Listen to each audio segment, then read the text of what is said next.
সেই দিন, যেই দিন মালাকুল মউত জান কবজের জন্য তোমাদের সামনে এসে উপস্থিত হয়, সেদিন তোমাদের দুনিয়ার শেষ, আখিরাতের শুরু। তাহলে রাসূলুল্লাহ সাল্লাল্লাহু আলাইহি সাল্লাম মৃত্যুর প্রথম মুহূর্তকে, আজরাইল আসার প্রথম সেকেন্ডকেই আখিরাত ধরছে। কোন নাফরমান পাপী তার লাশ যখন জানাজার পরে কবরস্থানে দাফনের আগ মুহূর্তে কাঁধে নেয় আত্মীয় স্বজন, খোদার কসম নবী বলছে দাফনের পূর্বেই এই নাফরমানের লাশ খাটিয়ার মধ্যে থাকা অবস্থায় এত জোরে চিৎকার করে, এমন চিৎকার করে বিভৎস ভয়ঙ্কর, নবী সাল্লাল্লাহু আলাইহি সাল্লাম বলেন পৃথিবীর প্রথম মানুষ থেকে শেষ মানুষ পর্যন্ত যদি একত্রে একসাথে এক মাঠে থাকা অবস্থায় যদি শুনতো একবার, ওয়ালাউ সামিআল ইনসানু লা সাইকা, নবী সাল্লাল্লাহু আলাইহি সাল্লাম বলে পৃথিবীর তাবৎ মানুষ একসাথে এই পাপীর চিৎকার শুনে বেহুশ হয়ে যেত। হা হা, এখনো কবরে নেয় নাই। ইয়া ওয়াইলাতা ইয়া লাইতাহা ইলা আইনা কদ্দামতুমুনি, নাফরমান চিৎকার করে আর বলে আমার স্বজনরা আমারে কই নিচ্ছ বাবা, আমার ছেলে তুই কাঁদে করে আমারে নিচ্ছিস কোথায় আব্বা, আমার ভাতিজা তুই আমারে কই নিচ্ছ, আমার ছোট ভাই আমারে কাঁধে করে তুমি কই নিচ্ছ, কেন নিচ্ছ খবর, আমার তো মাইরে লাগবে ওই কবরে নিলে, আমার তো শেষ করে ফেলবে। আমি আজরাইলের যেই দৃশ্য দেখছি, হ্যাঁ, স্বজনদেরকে ডাক দেয়। আল্লাহ নবী সাল্লাল্লাহু আলাইহি সাল্লাম বলেন কায়নাতের জিন আর মানুষ ছাড়া আল্লাহর বাকি মাখলুক সেই চিৎকার শুনতে পায়, কিন্তু আল্লাহ তাআলা তার দয়া করে জিন আর মানুষকে শুনতে দেয় না, আল্লাহর ইচ্ছা।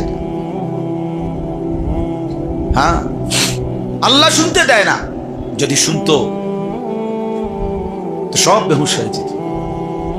ওই হাদিসের ব্যাখ্যায় আমরা পড়ছি, তাহলে আর কোনো মানুষ কোনোদিন কারো লাশ দাফন করতো না, কাঁধে নিত না। কেমনে নিব? আমি যদি আলগি দিলে চিৎকার মারি,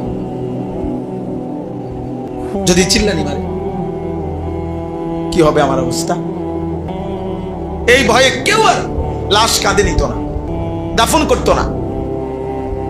নবী সাল্লাল্লাহু আলাইহি সাল্লাম বলে লাউ তা'লামুনা মা আ'লামু লা দাহিকতুম কালিলা ওয়া লা বাকাইতুম কাসীরা ওয়া মা তালাজ্জাজতুম বিন নিসাই আলাল ফুরুশাত।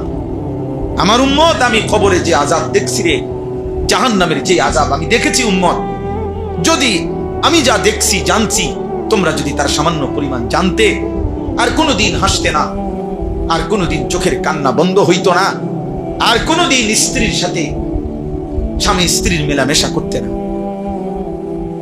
আর আনন্দ আর ফুর্তি হারায় যেত।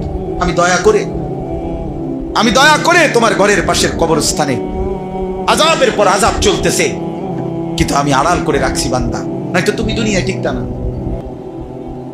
তাই তো দুনিয়ার এই উল্লাস, এই আনন্দ, এই ফুর্তি, রং তামাশার এই দুনিয়া একদিনও টিকত না। অতএব আমার জন্য এটা সত্য, আপনাদের জন্য সত্য। কাল্লা সাউফা তা'লামুন, আল্লাহ বলেন অবশ্যই তোমরা জানতে পারবে। ফিল কবরে, কবরে আসলেই আমি জানিয়ে দেব বান্দা, আমি জানিয়ে দেব। দিন মানেন, আল্লাহকে মানেন, খামখেয়ালি করেন, গুনাহ হবে, ভুল হবে, ছুটে যাবে, কিন্তু এটা একটা, আরেকটা একদম গাফেল হয়ে যাও, আব্বা এটা বড় ক্ষতি, বিস্মৃতি, ভুলেই গেছে। 365 দিনে কোনদিন ফজরের নামাজ পড়ে না। হায় মুসলমান, এমন ভোলা মালিক রে কেমনে ভুলে গেলি? নাফরমান, আরে তুই কোন মুসলমানের ঘরে বড় হইলি? তোরে এমন মালিককে ভুলাই দিল। 365 দিনে একদিনও ফজরের নামাজ পড়লা না, এমন মালিক কে ভুলাই দিল তোকে? মা গাররাকা বিরাব্বিকাল কারীম, এমন দয়ালু মেহেরবান রব তোমার এমন মালিক রে ভুলাই দিল কে? ইকতারাবা লিন-নাসি হিসাবুহুম ওয়া হুম ফি গাফলাতিন মু'রিদুন। আল্লাহ তাআলা বলে আমার বান্দাগণ, হে মানুষগণ, তোমাদের হিসাবের সময় তো কাছায় গেল, অথচ আজও তো তোমরা আমি আল্লাহর থেকে বিমুখ হয়ে গাফেল হয়ে আছো। আখিরাত তো চলে আসছে, মৃত্যু তো কাছায় গেছে, কিন্তু প্রস্তুতি কোথায় বান্দা? 50,000 বছরের হাসরের একদিনের জন্য নেকি কোথায়? 30,000 বছরের ফুলসেরাতের জন্য নেকি কোথায়? নেকি কোথায়? ইন্নাহুম ইয়ারাউনাহু বাঈদা ওয়া নারাহু করিবা। আল্লাহ বলেন আমার বান্দাগণ দেখে আখিরাত অনেক দূরে, আমি আল্লাহ আমি তো দেখি কাছে। ওয়া নারাহু করিবা, আমি তো দেখি কাছে বান্দা, আমি তো দেখি কাছে, ও তো দেখে অনেক দূরে। বুজুর্গানে দিন বলে মান মাতা ফাকাত কামাত কিয়ামাতুহু, যার মৃত্যু হলো তার তো কিয়ামত শুরুই হয়ে গেল, শুরুই হয়ে গেল। হাদিসের মধ্যে আছে নবী সাল্লাল্লাহু আলাইহি সাল্লাম কবরের বর্ণনা দিতে গিয়ে, মৃত্যুর বর্ণনা দিতে গিয়ে নবীজি বলছেন তোমাদের প্রত্যেকের দুনিয়ার শেষ দিন এবং আখিরাতের প্রথম দিন সেই দিন যেই দিন মালাকুল মউত জান কবজের জন্য তোমাদের সামনে এসে উপস্থিত হয়। সেদিন তোমাদের দুনিয়ার শেষ, আখিরাতের শুরু। তাহলে রাসূলুল্লাহ সাল্লাল্লাহু আলাইহি সাল্লাম মৃত্যুর প্রথম মুহূর্তকে, আজরাইল আসার প্রথম সেকেন্ডকেই আখিরাত ধরছেন, এখান থেকেই আখিরাত শুরু। ইন্নাহুম ইয়ারাউনাহু বাঈদা ওয়া নারাহু করিবা। আমার বান্দারা তো মনে করে দূরে, আমি তো দেখি কাছে, আমি তো দেখি কাছে। এজন্য চলেন আমি আমার শায়েখের কথা বলতে গিয়ে বলছি 1992 সালে আমার ওনার সাথে পরিচয়। 1992 সালে আমি সর্বপ্রথম নোয়াখালী লক্ষ্মীপুর তুমচর মাদ্রাসায় স্কুলে প্রাইমারি পাস করে ওইখানে ভর্তি হয়েছি গিয়া 4th শ্রেণীতে। ইয়াজদাহুম 4th শ্রেণী মাদ্রাসার পড়া শুরু করছিলাম জীবনে প্রথম যে বছর। ওই বছর উনি আমাদের শায়েখ আলেম, ইন্টারমিডিয়েট আলেম শ্রেণীতে পড়তো ওই মাদ্রাসায়। আমাদের বড় ভাই ছিল তখন, উপরের ক্লাসের ছাত্র ভাই, আমরা ছোট ক্লাসের ছাত্র ছিলাম।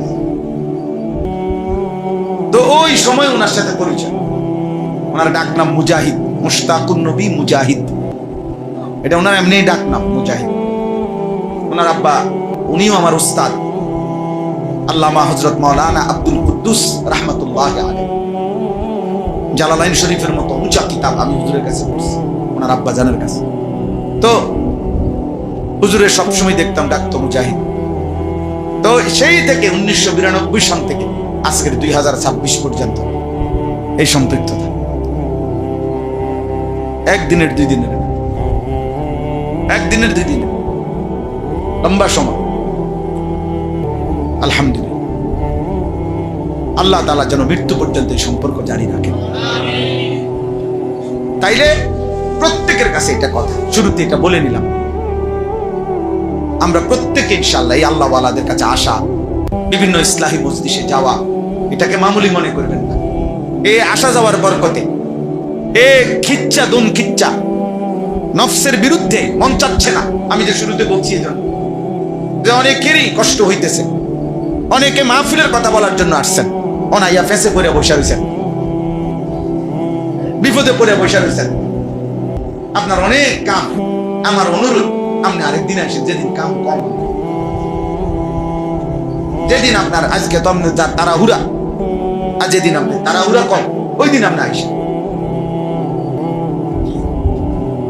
আজকে মানুষের ভিড়, অতএব শুরুতেই এটা বলছি, আমাদের নিজের ফিকির করা চাই, নিজের ফিকির করা চাই, নিজের আত্মভাবনা, আত্মসংশোধন, এটা আমাদের জন্য জরুরি। তাইলে ইনশাআল্লাহ প্রত্যেকেই আজকের থেকে নিয়ত করেন, কোনো না কোনো আলেমে দ্বীন আল্লাহওয়ালা আপনি ওনার সংস্পর্শে নিজের জীবনটা পরিচালিত করবেন।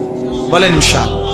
শুধু বক্তার পিছনে ঘুরবেন না, শুধু 1-2 বক্তা লইয়া জাতাজাতি করবেন না, সাফাসাফি করবেন না, এত কষ্ট পাইবেন। আপনি আপনার মুনাসিব মতো কাছাকাছি, সবাই না চিনুক, সবাই চিনার দরকার না। আপনার মসজিদের ইমাম সাহেবরা যদি সারা বাংলাদেশে চিনতে হয়, তো বাকি ইমাম সাহেবরা কি করবো? কথা বলে না কেন? বাকি ইমাম সাহেবরা কি করতো তাহলে? ওনারা শান্তি দেশে চলে যাইতো তো। তাহলে এটা তো জরুরি। অতএব আমার ফায়দা দরকার, আমার আখিরাত দরকার, আমার দরকার, আমার আল্লাহর ভয় আসা দরকার, আল্লাহ তাআলা আমাদেরকে তৌফিক দান করেন। আর একটু কথা, কোরআনুল কারীমের এই যে 4টা আয়াত পড়ছি আমি, শুধু অল্প একটু তর্জমা আপনাদেরকে শোনাই, এরপরে ইনশাআল্লাহ আমরা শেষ করে দিচ্ছি। সূরা মুলক 29 নম্বর পারা, 67 নম্বর সূরা। এই সূরার 4টা আয়াত পড়ছি আমি, 12, 13, 14, 15। এই সূরাটার মধ্যে মোট 30টি আয়াত। আমার শায়েখ আরিফ বিল্লাহ আল্লামা মুফতি মুশতাকুন নবী কাসিমি হযরত এই বছর রমজান মাসে আমরা শেষ দশক এতেকাফে ছিলাম হযরতের সাথে, প্রায় 1200 সাথী, 1100 জনের মতো হবে, যারা এক মসজিদে একসাথে এতেকাফে ছিলাম। তো এই এতেকাফের 10 দিনে শায়েখ দামাত বারাকাতুহুম ধারাবাহিকভাবে একটি সূরা তাফসীর করেছেন। সেই সূরাটি হচ্ছে সূরা মুলক। এই সূরাটা 29 নম্বর পারা, 67 নম্বর সূরা। সেই সূরা থেকেই আমি 4টা আয়াত পড়ছি। এই সূরাটার অন্যতম বৈশিষ্ট্য হলো মাত্র 30 আয়াত, 4-5 মিনিটের সূরা, কিন্তু এর বড় ফজিলত হলো নবী সাল্লাল্লাহু আলাইহি ওয়াসাল্লাম থেকে 3টি বর্ণনা আছে এই সূরার ফজিলতে। 1 নাম্বার, নবীজি সাল্লাল্লাহু আলাইহি সাল্লাম বলেন, ইন্না সূরাতান ফিল কুরআনিল কারীম 30 আয়া শাফাআত লিসাহিবিহা হাত্তা গুফিরা লাহু। কুরআনুল কারীমে 30 আয়াত বিশিষ্ট একটি সূরা আছে। কিয়ামতের দিন এই সূরাটি যে নিয়মিত তেলাওয়াত করবে দুনিয়ায়, এই সূরাটি ওই ব্যক্তির জন্য আল্লাহ তাআলার নিকট এই পরিমাণ সুপারিশ করবে, শেষ পর্যন্ত আল্লাহ ওই ব্যক্তিকে মাফি করে দেবে। এটা এই তাবারাকাল্লাযী বিয়াদিহিল মুলক। 2 নম্বর ফজিলত, নবী সাল্লাল্লাহু আলাইহি ওয়াসাল্লাম বলেন, সূরাতুন ফিল কুরআনিল কারীম খাসামা আন সাহিবিহা। কুরআনুল কারীমের একটি সূরা আছে, যে সূরাটি কিয়ামতের দিন ওই সূরা তেলাওয়াতকারীর জন্য ফেরেশতাদের সাথে ঝগড়া করবে, তর্ক করবে। ফেরেশতারা তাকে জাহান্নাম দিতে চাইবে, আর সূরাটা বলবে, এই বান্দা আমাকে নিয়মিত পড়তো, তেলাওয়াত করতো, আমি তার জাহান্নামে নিতে দেব না। এই তর্ক, খাসামাত, তর্ক করবে, বিতর্ক, ঝগড়া। আল্লাহ নবী সাল্লাল্লাহু আলাইহি সাল্লাম বলেন, হাত্তা আদখালাতুল জান্নাহ, এমনকি এই সূরাটি শেষ পর্যন্ত ওই ব্যক্তিকে জান্নাতে ঢুকাইয়াছে। এই সূরা মুলক। 3 নাম্বার, আল্লাহ নবী সাল্লাল্লাহু আলাইহি ওয়াসাল্লাম বলেন, আল মানিআ আল মুনজিয়া। এই সূরাটি বাধা দানকারী, রক্ষাকারী। কিসের থেকে? তুনজিহি মিন আযাবিল কবর। আল্লাহ নবী সাল্লাল্লাহু আলাইহি সাল্লাম বলেন, যে ব্যক্তি নিয়মিত এই সূরাটি তেলাওয়াত করবে, এই সূরাটি তাকে, ওই ব্যক্তিকে কবরের আযাব থেকে রক্ষা করবে। কবরের আযাব থেকে রক্ষা পাওয়ার একটি পরীক্ষিত নববী প্রেসক্রিপশন নবী সাল্লাল্লাহু আলাইহি সাল্লাম বলছেন, এই সূরা মুলক তেলাওয়াত করা। আল্লাহ নবী সাল্লাল্লাহু আলাইহি সাল্লাম এটাকে, এই ফজিলত নবীজি সাল্লাল্লাহু আলাইহি সাল্লাম উল্লেখ করেছেন। এবার ছোট্ট কথা হলো, রাসূলুল্লাহ সাল্লাল্লাহু আলাইহি সাল্লামের একাধিক হাদিসের বর্ণনা দ্বারা এই কথা স্পষ্ট যে কবরের আযাব সত্য। আহলে সুন্নাত ওয়াল জামাতের সর্বসম্মত আকীদা, কবরের আযাব সত্য। আযাবুল কবরে হাক্কুন, কবরের আযাব সত্য। নবী সাল্লাল্লাহু আলাইহি সাল্লাম 5 ওয়াক্ত নামাজের পরে যে দোয়াগুলো পড়তেন, তার মধ্যে একটি দোয়া এটাও ছিল যে তিনি প্রত্যেক নামাজের পরে দোয়ার মধ্যে কবরের আযাব থেকে পানাহ চাইতেন। আল্লাহুম্মা ইন্নী আউযু বিকা মিন আযাবিল কবর ওয়া মিন ফিতনাতিল কবর। আয় আল্লাহ, আমি কবরের আযাব থেকে পানাহ চাই, কবরের মুসিবত থেকে পানাহ চাই। আল্লাহ নবী সাল্লাল্লাহু আলাইহি সাল্লাম একদিন চলার পথে 2টা কবরের দিকে ইশারা করে সাহাবাদেরকে বললেন, ইন্নাহুমা ইউআযাবানি ফিল কবর। এই 2 কবরে আযাব হচ্ছে। প্রথম কবরে আযাব হইতেছে, নবীজি বলছেন, এই ব্যক্তি প্রস্রাব করে ঠিকমতো পবিত্র হতো না, পেশাব করে ঠিকমতো পবিত্র হইতো না। লা ইয়াস্তানজাহু মিন বাউলিহি অথবা লা ইয়াস্তাতিরু মিন বাউলিহি, 2টা অর্থ, 2টা রিওয়ায়াত। এই লোকটি পেশাব করতে গেলে সতর, মানুষের দৃষ্টির আড়াল ঠিকমতো খেয়াল করতো না। তেন্দে মুতে ধরছে, তেন্দে মুতে লাইছে। কিছু মানুষের একবারে ফালতু মানুষ, একদম ফালতু লোক। এই রাস্তাঘাটে চলতে ফিরতে যেখান দিয়ে পেশাবে ধরছে সেখান দিয়ে বসে যাওয়া একদম নিচু মানসিকতা, কম জাত মানুষের কাজ। হ্যাঁ ভাইয়া, নিচু মানসিকতার কাজ এটা। এটা একটা ছোট লোকই কাজ। ভদ্র শরীফ একজন মার্জিত মানুষ, রুচিশীল মানুষ এমন হইতে পারে। আবার রাসূলুল্লাহ সাল্লাল্লাহু আলাইহি সাল্লাম বলছেন, কোন বর্ণনা আছে এই লোকটি প্রস্রাবের ছিটা থেকে ঠিক মতো নিজের কাপড় পবিত্র রাখতো না।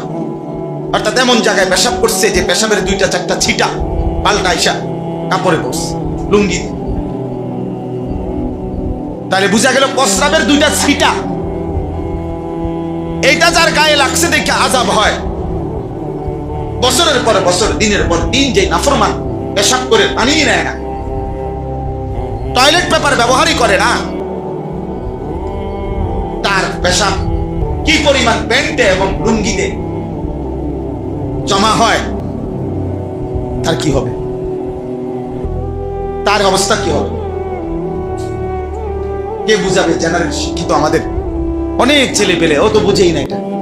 ও এটা তো এর বইয়ের, এটা পদার্থ বিজ্ঞানও নাই, জীববিজ্ঞানও নাই, উচ্চতর গণিত এটা নাই, প্রথম পত্রও নাই, সেকেন্ড পার্টেও নাই। এটা কোনো বিষয় না, এটা কোনো আলোচ্য বিষয় না। হ্যাঁ, এটা কোনো বিষয়, এগুলো তেমন কোনো ছোটখাটো বিষয়। ইসলামের গায়ে বলবেন কিছু অভদ্র লোক আছে, দুশ্মন মানকা কিছু লোক আছে, এরা যেটাই বলবেন, আমরা হুজুররা যেটাই বলি, এটা ছোটখাটো বিষয়, এটা ছোটখাটো বিষয়। আর বাতের ফিকির, তরকারির ফিকির, বিল্ডিং এর ফিকির, দুনিয়া সাজানোর ফিকির, এটা হলো বড় বিষয়। মেন বিষয় হলো বাতের থালা, মেন বিষয় হলো দুনিয়া, মেন বিষয় হলো দুনিয়া, মেন বিষয় হলো চাকরি, মেন বিষয় হলো বিয়া, দুনিয়া। অথচ ইসলামের একটা বিষয় ছোট, আপনাকে এটা বলার অধিকার কে দিল?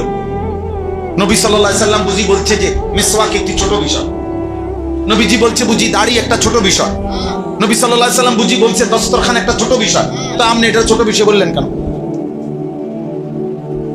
একবার আমার শায়েখ হযরত আল্লামা মুফতি মুশতাকুর নবী কাসিম হুজুর সহ মক্কা শরীফ একজনের বাসায় আমরা খানা খাইতে গেছি। এক লোক আপনার একটা কথার প্রসঙ্গ উঠাইছি, আরে উনি বলতেছে এই সমস্ত ছোটখাটো বিষয় বাদ দিয়ে বৃহত্তর ঐক্যের চিন্তা করে দেখো। পরে আমি বললাম, ভাই আপনার কাছে আমার অনুরোধ, যেহেতু বিষয়টা গুরুত্বপূর্ণ, আপনি আমার পরামর্শ দিচ্ছেন, আপনি দয়া করে কাগজটাতে লিখে দেন ছোট বিষয়গুলো কি কি, তাহলে এগুলো আমি বাদ দিব। যেগুলো আপনি সিদ্ধান্ত দিবেন যে ছোটখাটো বিষয়গুলো কি কি, ওযু, নামাজ, সূরা, কেরাত, দোয়া, কালাম, নামাজ, রোজা, হজ, যাকাত, এগুলো তো এখন আপাতত মূল বিষয় না, এগুলো ছোটখাটো বিষয়। তো এগুলো কি কি হইতে পারে, ছোটগুলো আপনি এটা লিখে দেন, বড়গুলো আপনি লিখে দেন কোনটা, আর আপনি এটাও ফয়সালা আমারে বলতে হবে এগুলো ছোট, এই সিদ্ধান্ত দিল কে, আর এটা বড়, এটা সিদ্ধান্ত দিল কে। 3 নম্বরে আপনি আমারে বলতে হবে, আপনি যে বন্টন করে দিলেন এটা আমি মানতে হবে কেন, আপনারটা যে ঠিক এটা মানতে হবে কেন। এরপরে হুজুরে হেরে ডাক দিছে, ছায়কে ডাক দেব যে আপনি হেতের লগে ফাটতেন না, হেতে আজকে আপনার যেই জাতা দিয়া ধরছে, আপনি ভালো আইসের ভাত খান। পরে আমার ডাক্কা নিয়ে আসছে, আপনি বইয়ের আমার বুধা বেচারা, আপনি ঝামেলা করেন না, আপনারা তো এটা কি করবেন, এটা সামান্য বিষয় হয়ে গেল। মিসওয়াক, দাড়ি, টুপি, ওযু, নামাজ, তাহাজ্জুদ, আওয়াবি, জিকির, তেলাওয়াত, ছোট বিষয়গুলো। আল্লাহ আমাদেরকে বুঝ দান করেন। তাইলে রাসূলুল্লাহ সাল্লাল্লাহু আলাইহি ওয়াসাল্লাম বললেন, এই ব্যক্তির কবরে আযাব হইতেছে, সে প্রস্রাব করে ঠিক মতো পাক পবিত্রতার ধার ধারত না, নাউযুবিল্লাহ। আর দ্বিতীয় ব্যক্তির কবরে আযাব হইতেছে, নবীজি সাল্লাল্লাহু আলাইহি ওয়াসাল্লাম বলেন, এই ব্যক্তির বদ অভ্যাস ছিল 2 জন মানুষের সাথে যাদের মাঝে ভালো সম্পর্ক ছিল, আন্তরিকতা ছিল যাদের মধ্যে, এই 2 মানুষের মধ্যে বিভেদ করে দিত। নামিমা, ইয়ামশি বিন নামিমা, নাম্মাম, চগলখোর যেটারে কয়, মানে দুজন শুনছেন নি আপনারে কি কয়, কি কয় এ হেতে আপনি তো হেরে প্রত্যেকদিন বন খাওয়ান, দেখা হইলেই তো হেতের লাগে আপনি একটা জান দিয়ালাম। আমি না শুনি মিয়া কি কয় এই হলো। এরপরে হয়তো এই কথা শুন না আও কই ওরা মানুষের অঙ্কা দুনিয়া স্বার্থপর এরকম হয় কিছু থাকবে এই করতে নিয়ে এবার ওই বেড়ারে কইছে আপনারা কইছে স্বার্থপর নিমু খারাম, আপনি বনের কি করেন নাই, কৃতজ্ঞতা আদায় করেন নাই, আপনারা আর বন খাওয়াইতো না। এই দুই মানুষের মধ্যে যে কি বাজায় দেয় ঝগড়া, মানে সম্পর্ক বিচ্ছিন্ন করে দেয়। আল্লাহ নবী সাল্লাল্লাহু আলাইহি সাল্লাম বলেন এই কারণে আযাব হচ্ছে। তাহলে বোঝা গেল আমার মূল কথা হলো কবরের আযাব কি বলেন না, সত্য। কবরের আযাব সত্য। কোরআনুল কারীমের মধ্যে আছে আল্লাহ তাআলা বলেন আলহাকুমুত তাকাসুর হাত্তা যুরতুমুল মাকাবির। এই যে কবর মাকাবির, আল্লাহ বলেন আমার বান্দাগণ দুনিয়া বাড়ানোর নেশা তোমাদেরকে আখিরাত ভুলাইয়া দিল, দুনিয়াতে ব্যস্ত করে দিল। তবে মনে রেখো আখিরাত যতই ভুলে থাকো, দুনিয়া যতই ব্যস্ত হয়ে পড়ো, হাত্তা যুরতুমুল মাকাবির, এমনকি তুমি কবরস্থানেই পৌঁছবে। একদিন তুমি কবরস্থানে পৌঁছতেই হবে, একদিন পৌঁছতেই হবে। ইয়াওয়াদ্দু আহাদুহুম লাউ ইউআম্মারু আলফা সানা। আল্লাহ তাআলা বলেন নাফরমান পাপী একথা মনে মনে ভাবে, আহা আমি যদি 1000 বছর হায়াত পাইতাম। লাউ ইউআম্মারু আলফা সানা, যদি হায়াত পাইতাম কত বছর? আল্লাহ তাআলা বলেন হে নাফরমান, ধরে নাও তোমাকে আমি 1000 বছরের হায়াত দিলাম বান্দা, আচ্ছা দিলাম যাও, কিন্তু তুমি শুধু আমার এটা বলো 1000 বছর হায়াত পেয়ে তুমি আযাব, মৃত্যু, কবর ফিরাইতে পারবা কিনা? তো তাহলে বেহুদা লাভ কি? এমন যদি হইতো হুজুর আর আমি যদি 5টা বছর সুযোগটা পাই, আলহামদুলিল্লাহ যে লাইন করে রাখছি, আর 5টা বছরে ইনশাআল্লাহ এভাবে গুছিয়ে ফেলতে পারবো আজরাইলের আব্বা তাগো বংশের কেউ আমার খুঁজে পাবে, আজরাইলের বংশের কেউ খুঁজে পাবে। এমন সম্ভব? 1000 বছর হায়াত পেলেও মৃত্যুকে ঠেকানো সম্ভব? তাইলে আপনি আযাবকে ঠেকাবেন কেমন? ওমা হুয়া বিমুজাহজিহি মিনাল আযাবি আন ইউআম্মার। আল্লাহ বলে বান্দা তোমার দীর্ঘ হায়াত তো তোমারে আযাব থেকে প্রতিহত করতে পারবে না। বান্দা বেহুদা হায়াত চাচ্ছ কেন? লাভ কি হবে? লাভ কি হবে? বরং গুনাহ ছাড়ো, বরং কি ছাড়ো? গুনাহ ছাড়ো। আযাব থেকে বাঁচবা কেমনে সেটা দেখো, জাহান্নাম থেকে বাঁচবা কেমনে সেটা দেখো। এই যে এই বাচ্চাগুলো তো আমাদের মাদ্রাসার নমুনা। আমগো উস্তাদ একজন দেখেন না, এই রুমে বাচ্চা খুব দুষ্টামি করতেছে। আমগো উস্তাদরা দেখেন একজন, আমাদের উস্তাদরা সব চলে গেছেনি মাদ্রাসাতে। মাসুম আমাদের শিক্ষকরা কি ছুটি?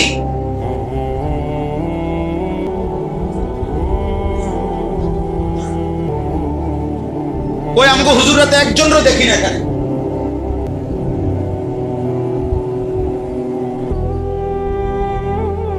এখানে জিম্মাদারি কাদের?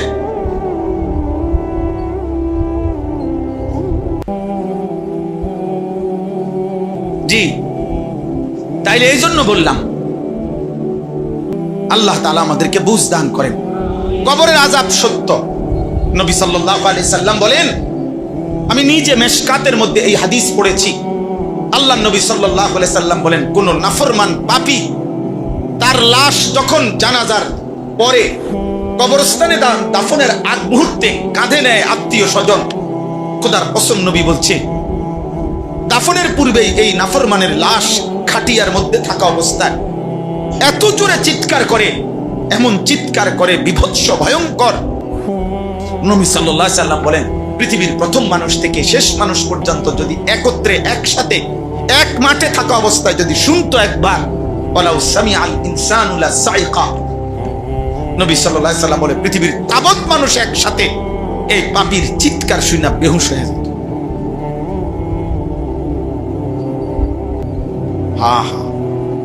এখনো কবরে নেয় নাই। ইয়া ওয়াইলাতা ইয়া লাইতাহা ইলা আইনা কদ্দামতুমুনি।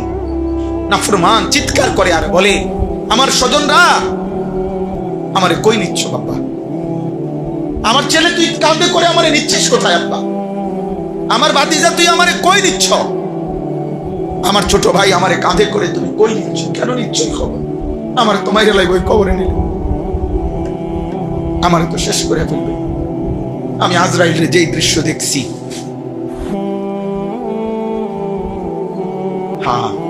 স্বজনদেরকে ডাক দেয়।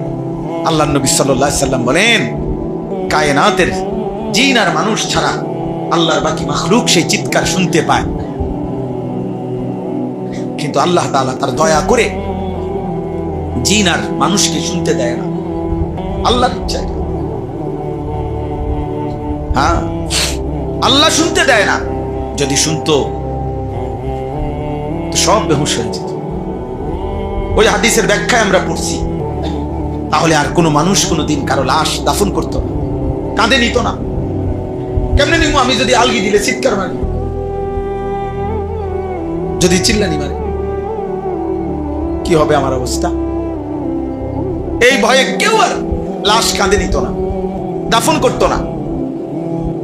নবী সাল্লাল্লাহু আলাইহি সাল্লাম বলেন, লাউ তা'লামুনা মা আ'লামু লা দাহিকতুম কালিলা ওয়া লা বাকাইতুম কাসীরা ওয়া মা তালাজ্জাজতুম বিন নিসাই আলাল ফুরুশাত।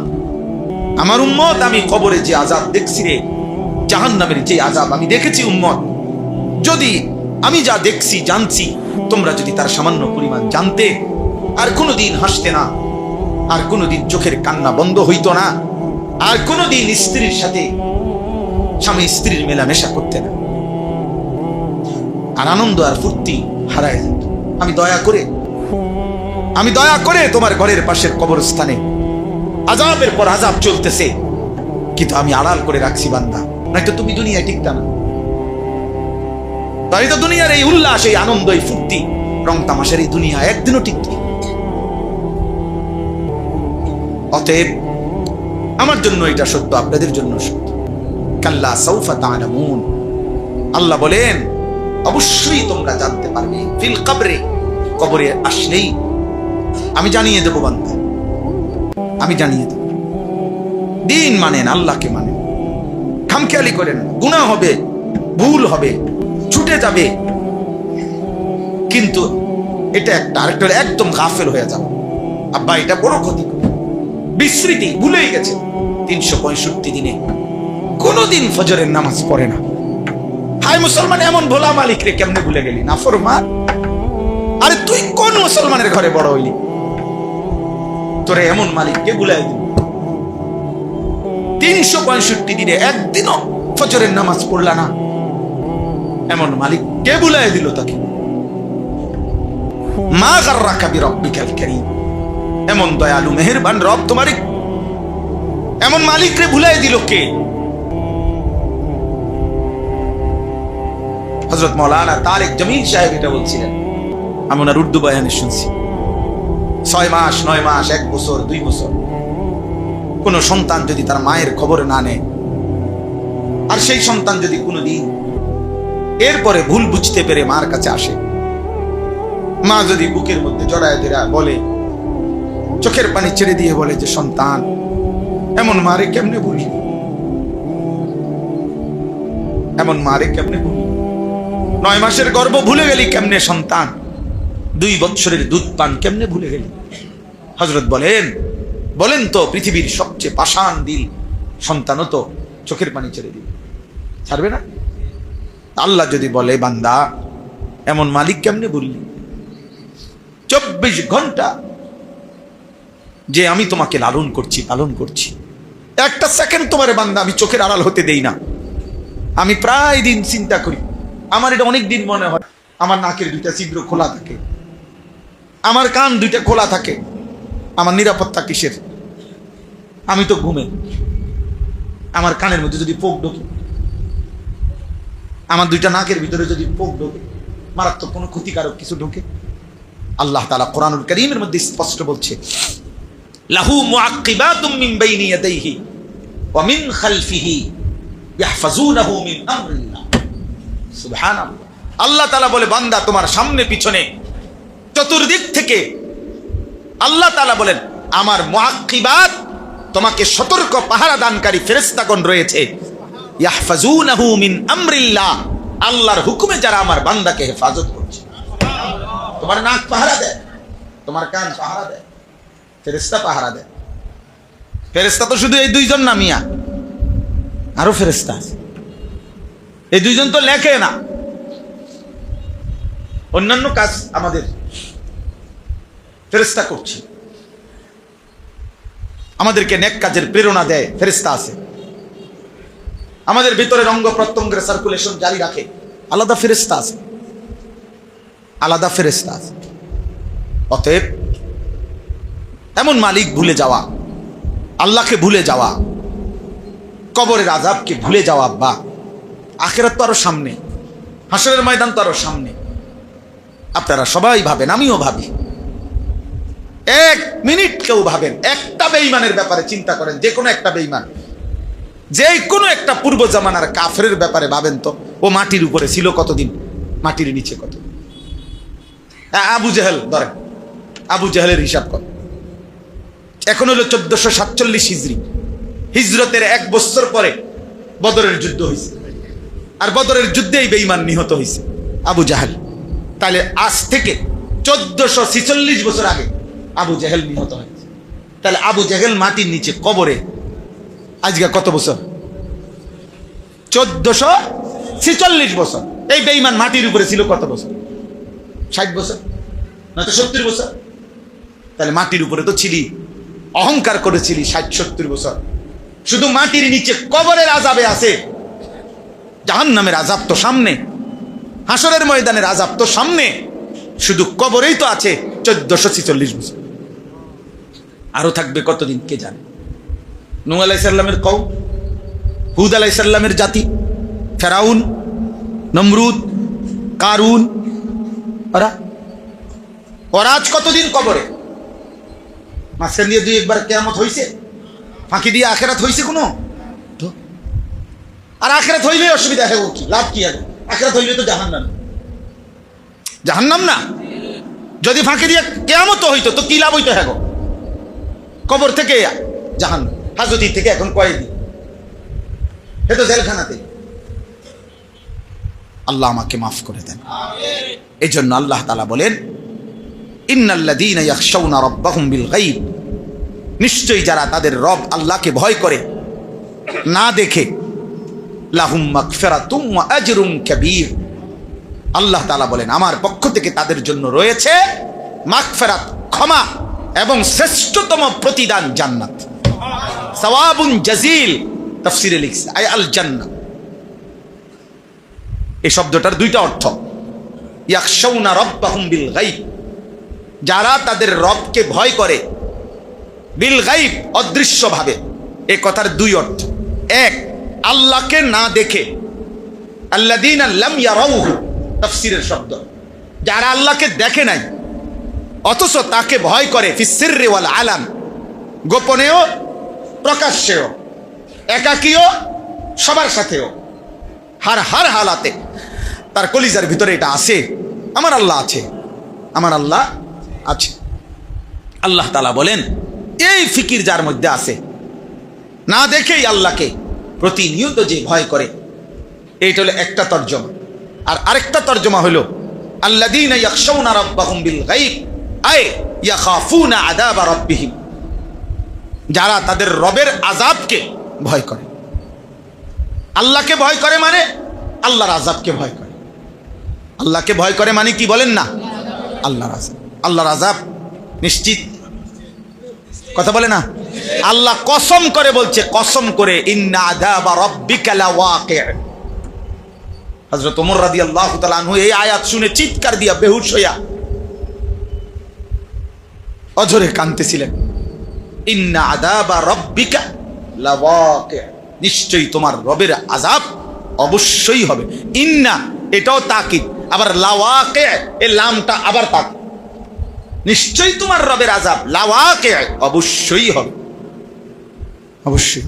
কাল্লা ইন্নাহা লাযা, আল্লাহ বলছে নাফরমান মাফ চাইও না, আজ হাসরের মাঠে কখনোই মাফ করব না। বেঈমান আজকে হাসরের মাঠে মাফ হবে না। মাফ নিতে হয় দুনিয়াতে, হাসরের মাঠে বিচার হবে। এখন বিচারের ভিত্তিতে মাফ নিতে হবে। আজকে হাসরের মাঠ, আজকে তোমাকে বিচারে যদি ঠকে যাও তাহলে লেলিহান ধাউ ধাউ, লাযা মানে যে আগুন ধাউ ধাউ করে জ্বলছে, সেই লেলিহান অগ্নি শিখায় তোমাকে ফেলে দেওয়া হবে। নাজ্জাআতাল লিশ-শাওয়া, প্রথম সেকেন্ডেই সারা দেহের চামড়া দেহ থেকে আলাদা হবে, খসে ফেলবে। তাদউ মান আদবারা ওয়া তাওয়াল্লা ওয়া জামাআ ফাআওআ। সাংঘাতিক এটা। আল্লাহ বলে জাহান্নামী নাফরমান জাহান্নাম থেকে বাঁচার জন্য হাসরের ময়দানে এদিক সেদিক ছুটাছুটি করবে। আল্লাহ নিজে বলে তাদউ, এটা হলো ওয়াহিদে মুআন্নাসে গায়েবের সিগা। অর্থ হলো জাহান্নামের আগুন সরাসরি আগুন ওই বেঈমান নাফরমান পাপীকে, যার জন্য জাহান্নামের ফয়সালা হইছে, তাকে আগুনে ডাইকা ডাইকা টাইনা ভিতরে নিয়ে আসে। এ তাদউ মানে আগুন ডাকবে। আগুন বলবে এই মত করে এদিকে, এই বেঈমান এদিকে কই যাস, এদিকে ভিতরে ঢোক। বাটপার এদিকে, নারী দেখছো, উলঙ্গ ছবি দেখছো মোবাইলে, এদিকে মুশরিক, এদিকে বেঈমান, নেশা করে এদিকে ভিতরে ঢোক, ওদিকে কি, এভাবে ডেকে ডেকে আগুনে ঢোকা। আল্লাহ আমাকে মাফ করে দেন। ফাআনদারতুকুম নারান তালাজ্জা। আল্লাহ বলে আমি ভয় দেখাচ্ছি, জাহান্নামের আগুনের ভয় ভান্ডা আমি দেখাচ্ছি। এই আমার আগুন, নারুল্লাহ, কার আগুন? ওমা আদরাকা মাল হুতামা নারুল্লাহিল মুকাদা। নারুল্লাহ, আল্লাহ বলে জানেন আপনি বন্ধু জাহান্নাম কি? জাহান্নাম আমার আগুন। নারুল্লাহ, আল্লাহর আগুন, যে আগুন আমি জ্বালাইছি, যে আগুনের সৃষ্টিকর্তা আমি। দুনিয়ার মানুষ সেই আগুন লাগাইলে কি পরিমাণ জ্বলে যায়, খোদা আমি আল্লাহ যখন জ্বালাবো কি হবে সেই আগুন। আয় কারীম, আপনি মাফ করে দেন। চলে তো এই জন্য এই দুই অর্থ, যে আল্লাহকে না দেখে আখিরাতের সব পর্বকে, কবর, মৃত্যু, হাসর, মিজান, ফুলসেরাত, জান্নাত, জাহান্নাম কোনোটাই দেখে নাই, কিন্তু আল্লাহকে ভয় করে, এগুলোকে না দেখেও মানে আযাবকে ভয় করে। আল্লাহ বলেন আমি তারে মাফ করে দেব, আমি তারে বিনিময় উত্তম দেব, মহান বিনিময় দেব, জান্নাত দেব। ওয়া আসিররু কাওলাকুম আবি জাহারু বিহি ইন্নাহু আলিমুম বিদাতিস সুদূর। আল্লাহ তাআলা বলেন শুধু শুধু আমার সাথে লুকোচুরি করো না, চালাকি করো না, বান্দরামি করো না, আস্তে কও, জোরে কও, আর অন্তরে লালন করো, আমি সব জানি। তিনটা হইতে পারে তোমার সুরত, কথা আস্তে বলতেছো, অথবা জোরে বলতেছো, অথবা ভিতরে ভিতরে কি করছো, প্ল্যানিং করতেছো। আল্লাহ বলেন আমি তিনটাই জানি। আসিররু কাওলাকুম আবি জাহারু বিহি, জোরে বলো, আস্তে বলো, ইন্নাহু আলিমুম বিযাতিস সুদূর, অন্তরের ভিতরে লালন করো, সব কে জানে, তো তুমি আমার থেকে লুকাইবা কেমনে? 3 নাম্বার আল্লাহ বলেন আলা ইয়ালামু মান খালাক। একটা সাদা মাটা চমৎকার আল্লাহ তাআলা একটা যুক্তি দিয়েছে, একটা সহজ একটা বাংলা কথা কইছে আল্লাহ, একেবারে বাংলা কথা, মানে এই আয়াতটা বাংলা আয়াত। হ্যাঁ, মানে এটা মনে হচ্ছে বাংলায় নাজিল হয়েছে। মানে আল্লাহ বলছে আচ্ছা তুমি কওসাই, এই তুমি বলো তো, যিনি সৃষ্টি করেছেন তিনি জানবেন না তার সৃষ্টি কখন কি করে? তো এইটা তুমি বুঝো না? আলা ইয়ালামু মান খালাকা, যিনি সৃষ্টি করেছেন তিনি জানবেন না? তো তুমি এই নয়শো করো না, কি তা কারে লুকাও? কারে? তোমার আব্বা রে, তোমার মা রে, তোমার নেতা রে, পুলিশে রে, র্যাবের, এটা দিয়ে কি হবো? জানলেই কি না জানলেই কি? আমার থেকে লুকাইবা কেমনে সেটা না বলবা,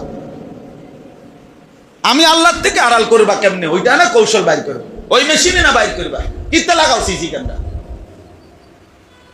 আল্লাহ আমাদেরকে মাফ করে দেন। আলা ইয়ালামু মান খালাক ওয়া হুয়াল লাতীফুল খাবীর। আল্লাহ তাআলা লতীফ, লতীফ বলা হয় কোন সৃষ্টি সূক্ষ্ম থেকে সূক্ষ্ম, বিন্দু থেকে বিন্দু বিসর্গ, তার অণু পরমাণু পর্যন্ত যিনি সবটা পূর্ণ, যার জানা আছে, জ্ঞাত আছে, সূক্ষ্ম থেকে সূক্ষ্ম বিষয়টা, জাররা থেকে জাররা বিষয়টা তার সৃষ্টির যিনি জানেন তিনি লতীফ, যেটা কোনো মানুষের পক্ষে সম্ভব। আল খাবীর, এবং যিনি বাহ্যিক যত সংবাদ, যত খবর তাও যিনি রাখেন, এবং একবারে শেষ নিখুঁত সূক্ষ্ম থেকে সূক্ষ্ম বিষয়টাও যিনি জানেন তিনি আল্লাহ। এবার শেষ কথা হইল আল্লাহ তাআলা বলে, এই শেষ কথাটা শুনেন, আগের কথাগুলো তো শুনছেন না, এখন এটা শুনেন, শেষ কথাটা শুনতেছেন? শেষ কথাটা আজীব কথা, সুন্দর একটা কথা বলছে। কাজে আল্লাহ বলছে বান্দা শুধু শুধু সংবং করো না, আমার লগে ফাটতা না, ফাও ঝামেলা করো না, এখানে চালাকি করো বেহুদা, এটা হইতো না, পারতা না, সিস্টেম নাই না। মৃত্যুকে তুমি আড়াল করতে পারবা, না কবরকে তুমি আড়াল করতে পারবা, না আমার জানাকে তুমি আড়াল করতে পারবা। কোনো সিস্টেম নাই বান্দা, আছে কোনো সিস্টেম? অতএব একটা জিনিস মনে রাখেন, যে সত্যের মুখোমুখি আমাকে হতেই হবে, যে বাস্তবতার মুখোমুখি আমাকে হতেই হবে, তার জন্য আগায়া যাওয়া, প্রস্তুতি নেওয়া, এটাই উত্তম, এটাই বুদ্ধিমানের কাজ। আমি যেটা আড়াল করতেই পারবো না, তো আমার জন্য তো উচিত এটার জন্য প্রস্তুতি না। ভিন্ন কোনো সুরত যেহেতু কোনো আঙ্গিকে নাই, পৃথিবীর কারো বেলায় নাই, তো আর আমার জন্য আসবে কোত্থেকে? এটা যদি কেউ ভাবে তো সহজ বিষয়, প্রস্তুতি নিন। তো আল্লাহ তাআলা বলেন, অতএব তুমি যেহেতু বুঝছো বিষয়টা, আমি আস্তে গোপনে জোরে প্রকাশ্যে দিলের অভ্যন্তরে সব জানি। ইয়ালামু খাইনাতাল আয়ুন, চোখের যত গুনাহ আমি জানি। ওমা তুখফিস সুদূর, অন্তরের লুকায়িত যত গুনাহ আমি সব জানি, আমি সব জানি। আল্লাহ তাআলা বলেন, ওয়া না'লামু মা তুওয়াসওয়িসু বিহি নাফসু, তোমার অন্তরের মধ্যে গুনার যত ওয়াসওয়াসা, কুমন্ত্রণা মন চায়, আমি তাও জানি, তাও জানি। দিনের পর দিন, ঘন্টার পর ঘন্টা মোবাইলের নারী দেখে দেখে তোমার দিলে তো কিছু চায়, বাস্তবায়ন করো নাই, পাও নাই দেখতে, কিন্তু তোমার দিলে তো হারাম কামনা আছে, আমি সেগুলোরও হিসাব নেব, আমি জানি। এজন্য আমার কাছে একটা কিতাব আছে, এই কিতাবের মধ্যে আরবি লিখছে, কোন মানুষ যখন মোবাইলে আসক্ত হয়, নাটক সিনেমা টেলিভিশনে আসক্ত যে মানুষ, তাদের তিনটা অঙ্গ একসাথে কার্যকর হয়। এক নাম্বার তার দিল, তার কান, তার চোখ, এই তিনটা একসাথে করে সে এই গুনাহটা করে। কোনোভাবেই এই তিনটা আলাদা হয় না, সে একই সাথে দেখতেছে, শুনতেছে, অন্তরে ভাবতেছে। বুঝেন না কথা? তার অন্তরে তাহাজ্জুদ নামাজের চিন্তা, পূর্বে আপনি বেড়ি চায় আয় বুঝতে গেলেছে, আপনি কথা বুঝেন না? তার অন্তরের মধ্যে জিকির, পূর্বে আপনি বেড়ি চাইতে আছে আয়, অতএব তার চোখে যা, কানেও তা, দিলেও কি একই সাথে তিন অঙ্গ সচল, তিন অঙ্গই গুনাহ করছে। বুঝেন নাই কথাটা? এই জন্য কোরআনে আল্লাহ আশ্চর্য, উনি এটা মানে আমার এত ভালো লাগছে, উনি এটা লিখছে, এই জন্য আল্লাহ এই তিনটা অঙ্গের ব্যাপারে আলাদা একটা আয়াত নাজিল করে বলছে, ইন্নাস সামআ ওয়াল বাসারা ওয়াল ফুআদা কুল্লু উলাইকা কানা আনহু মাসউলা, নিশ্চয়ই কান, চোখ এবং অন্তর কিয়ামতের দিন আমি আল্লাহর নিকট জিজ্ঞাসিত হবে। কান তুমি কি শুনেছ, চোখ তুমি কি দেখেছ, দিল তুমি কি ভেবেছো? তালে বেলেম মোবাইল টিপো, মোবাইল টিপো, বহুত তালে বেলেম, শুধু মোবাইল টিপনের লাগে মাদ্রাসা ছেড়ে দিচ্ছে। আহারে, কত ফুল ঝরে গেছে, কত স্বপ্ন ঝরে গেছে, কত বাবার চোখের পানি ঝরে গেছে, কত মায়ের কান্না ঝরে গেছে, প্রতিদিন ঝরে যায়। বিশেষ করে আমাদের মাদ্রাসাগুলোতে সব, বিশেষ করে আরো বিশেষ করে কওমি মাদ্রাসা, আমাদের জন্য যুদ্ধ হয়ে যাইতে আছে সারা বাংলাদেশে, সারা দেশে, সারা পৃথিবীতে। কারণ আমরা যে ফেরাইতে চাই মোবাইল থেকে, আমরা যে ফেরাইতে চাই, আমার খুব কষ্টটা বেশি। শেষ পর্যন্ত এইটা সেইটা, এই ৯-৬ কথা বলে, মিশা কথা কয় কেউ, বিভিন্ন কৌশলে আর পড়বে, পড়তো না যে পড়তো, কারণ মোবাইল তারে পাগল বানাই দিস। আমার তো মনে হয় যেন মোবাইল, যেই বড় মোবাইল যারা উৎপাদন করে, আমার এমনি ব্যক্তিগত মনে হয় আর এরা কোনো জাদুকর কোম্পানি, অর্থাৎ যাদের মধ্যে এটার সাথে কোনো জাদু আছে, সম্মোহন আছে, এটা যারা মেইন প্রোডাক্ট করে তাদের ফ্যামিলি হয়তো জাদুর কাজ করে, নাই তো এটা এমন পাগল বানাইলো কেন? এমন পাগল, পাঞ্জাবিওয়ালা পাঞ্জাবি সারা, টুফিওয়ালা টুফি সারা, পুরা জাতিকে কেমনে এটার মধ্যে ঢুকাই দিল, সবাইরে কেমনে ঢুকাই দিল। আশ্চর্য, আশ্চর্য, আশ্চর্য। টুপিওয়ালাও পাঞ্জাবিওয়ালাও পাগল, পাগল দেওয়ানা, পাগল দেওয়ানা। কোনো না কোনো ভাবে মোবাইল ব্যবহারের একটু স্বাধীনতা, সুযোগ, আহা, যেমনে হোক বাহির করবেই করবে। আল্লাহ হেফাজত করে। আল্লাহ তাআলা বলেন, হুয়াল্লাযী জাআলা লাকুমুল আরদা যালুলান ফামশু ফি মানাকিবিহা ওয়া কুলু মির রিজকিহি ওয়া ইলাইহিন নুশুর। অতএব তিনি আল্লাহ, গোটা জমিন যিনি তোমাদের অধীন করে দিয়েছেন।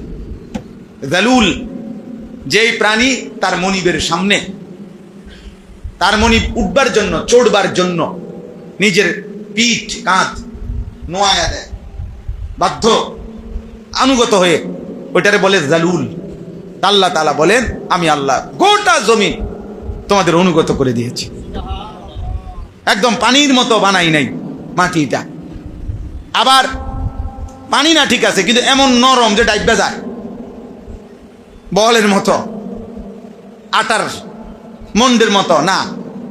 আবার এত শক্ত পাথরের মতো যে ফুল ফসল, তোমাদের পানি, তোমাদের ভবন কিছু এটার মধ্যে ঘাড়া যায় না, এমনও না, এমনও না। আল্লাহ তাআলা বলেন, সকল দিকে উপযোগী করে আমি আল্লাহ তাআলা তোমাদের জন্য জমিনকে তোমাদের অধীনস্থ করে দিয়েছি।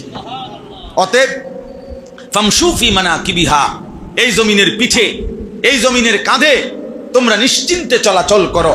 ওয়াকুলু মির রিজকিহি, এই জমিনের সমস্ত উৎপন্ন রিজিক তোমরা ভক্ষণ করো, কোনো অসুবিধা নাই। খাও বান্দা, উপার্জন করো, জমিনে চলো, বাজার করো, ব্যবসা করো, কামাই করো, বিদেশ যাও, দেশে থাকো, কোনো সমস্যা নাই। শুধু শুধু একটা কথা মনে রেখো, ওয়া ইলাইহিন নুশুর, ওই মালিকের কাছে তোমারে আবার ফিরতে হবে। এই কথা এখানে মনে রেখো। তাইলে আমার পৃথিবী তুমি ভোগ করো, কোনো মানা নাই। শুধু মনে রেখো কি, ওয়া ইলাইহিন নুশুর, কার কাছে ফিরতে হবে? আল্লাহর কাছে। আল্লাহর কাছে যেতে হবে, তোমারে মরতে হবে, কবর থেকে উঠতে হবে, হাসরের ময়দানে যেতে হবে। হুয়া রাব্বুকুম ওয়া ইলাইহি তুরজাউন, তিনি তোমাদের রব, তার কাছেই তোমাদেরকে ফিরতে হবে। ফিরতে হবে, কথা বলে না? আল্লাহ আমাকে তৌফিক